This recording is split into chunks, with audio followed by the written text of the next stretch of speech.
I used to be a journalist on the run from an alpha politician. Now I wake up in his mansion, pregnant with his child. The first thing I feel is silk. The second is a hand on my stomach that doesn't belong to me. And the third, God help mice, the pulse of something growing inside me. My name is Elias Romero. And 2 months ago, I had dirt on Senator Cole Whitaker that could have ended his career. Now I'm in his bed, in his house, and I'm carrying his child. I never meant for this to happen. I was just doing my job, digging into shady campaign funds, whispered bribes, sudden disappearances, and all the trails led back to him. The golden boy of American politics, the alpha everyone admired, feared, or both.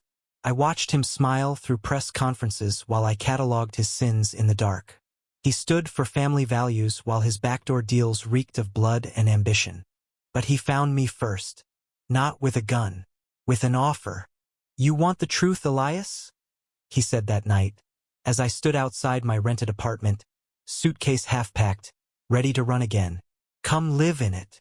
I should have said no. But when he looked at Miral, I looked at Menet like I was a problem to be silenced. But something precious. Something he'd been waiting for. I forgot what fear felt like. Now I remember.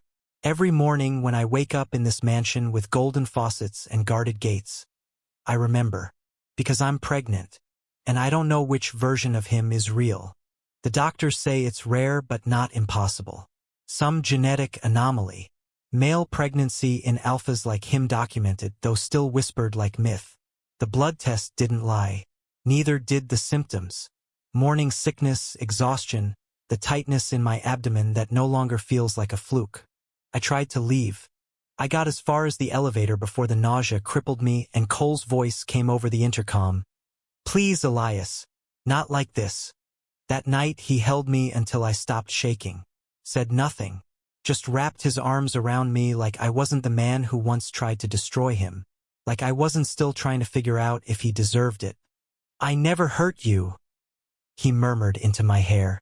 "You know that." "Do I?" He says he never ordered the hit on Jeremy Navarro. He says the money trail was forged. He swears the scandals were enemies in the dark, not truths in daylight.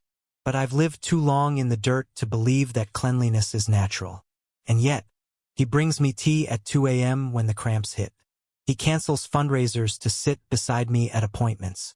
He memorized the fetal development schedule like it's his new Bible. Sometimes I catch him tracing the curve of my stomach with the softest awe I've ever seen. He looks at me like I'm not the story he's controlling. He looks at me like I'm his.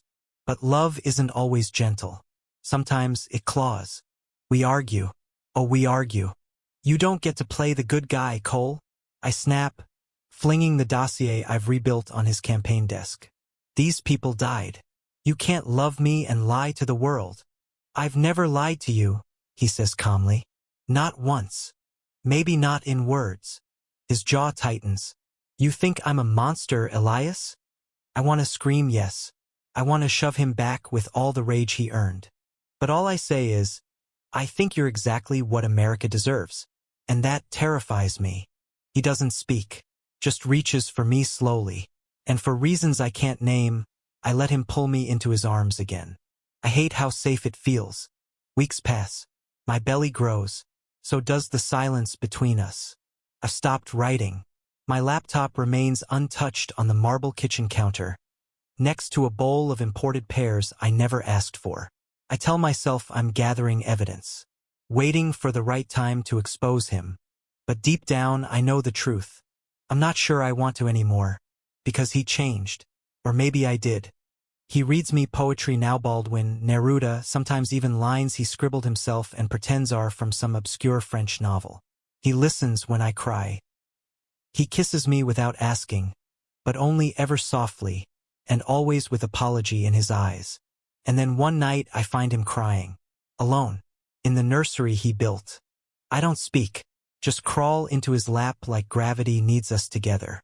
"They told me I'd never have this," he whispers. "That power means sacrificing softness." I believed them. "You still believe them?" He touches my belly. "I used to, until you. The night the press finds us, it's a storm. Not Outsidian every screen in the house. Exclusive. Rogue journalist hiding with Alpha Senator pregnant, scandal rocks Capitol. I don't know how they got the footage of us kissing. Maybe the staff.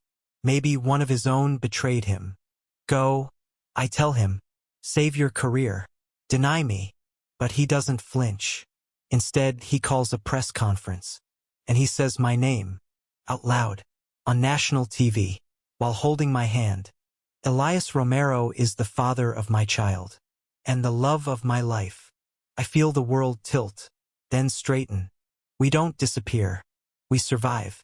His polls plummet. Then bounce back. America, it turns out, has a soft spot for complicated love. I published the article I meant to run all along, not a takedown, but a confession. Not just of politics, but of fear. Of running. Of finding love in the last place I expected. Cole steps back from re-election. Starts a foundation. We host dinners. We speak honestly. People call it brave. But we just call it ours. Months later, I go into labor during a thunderstorm. He holds my hand the entire time. And when the baby cries, so does he. Not for the cameras.